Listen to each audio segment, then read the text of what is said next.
ఓం శ్రీ మాత్రే నమః. శ్రీ పరాభవ నామ సంవత్సరము మిథున రాశి ఫలితములు. మృగశిర నక్షత్రము 3-4 పాదములు, ఆరుద్ర నక్షత్రం 1-2-3-4 పాదములు, పునర్వసు నక్షత్రం 1-2-3 పాదములు మిథున రాశి కిందికి వస్తాయి. ఆదాయం 8, వ్యయం 11, రాజపూజ్యం 1, అవమానం 7. మిథున రాశిలో జన్మించిన స్థానికులకి ఈ సంవత్సరము మిశ్రమ ఫలితాలు అనే చెప్పవచ్చు. చాలా ఫలితాలు సానుకూలంగా ఉంటాయి అనే భావించటం జరుగుతుంది. మీ వృత్తిలో అది వ్యాపారంలో అయినా లేదంటే ఉద్యోగంలో అయినా కొన్ని నిరంతర ఇబ్బందులు అనేవి ఉంటాయి. కానీ ఈ సమస్యలన్నీ అధిగమించిన తర్వాత మీ ప్రయత్నాలలో విజయం సాధించే బలమైన అవకాశం కూడా ఎక్కువగా ఉంది.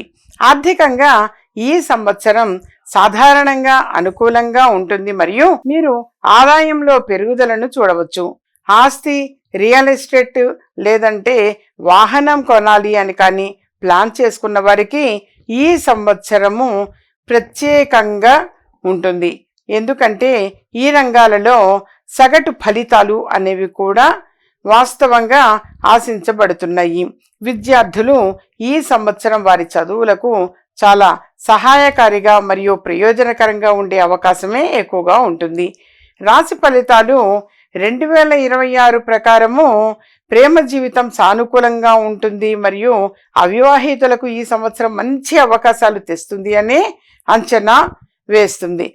వివాహిత వ్యక్తులు వారి వైవాహిక సంబంధాలలో కొంచెం జాగ్రత్త వహించటం చాలా మంచిది, అవసరము. కుటుంబ జీవితం విషయానికి వస్తే ఆనందం మరియు సామరస్యం ప్రబలంగా ఉంటుంది అనే భావిస్తున్నారు.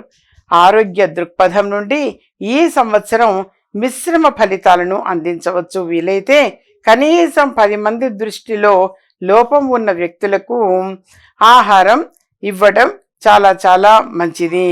అలాగే అంటే వీళ్ళు కనీసం ఒక 10 మందికైనా సరే దృష్టితో లోపం ఉన్నటువంటి వాళ్ళు, అంటే కాస్త బ్లైండ్ పీపుల్ అని ఉంటారు, వాళ్ళకి ఏదైనా సరే ఆహారం పంచిపెట్టడము ఇలాంటివి చాలా మంచిది. ప్రధానంగా గులాబ్ జామ్ లాంటిది కనుక పంచిపెడితే వీళ్ళకి మేలు జరుగుతుంది. బుధవారాల్లో వెంకటేశ్వర స్వామికి తులసి మాలను సమర్పించడం ఉత్తమం.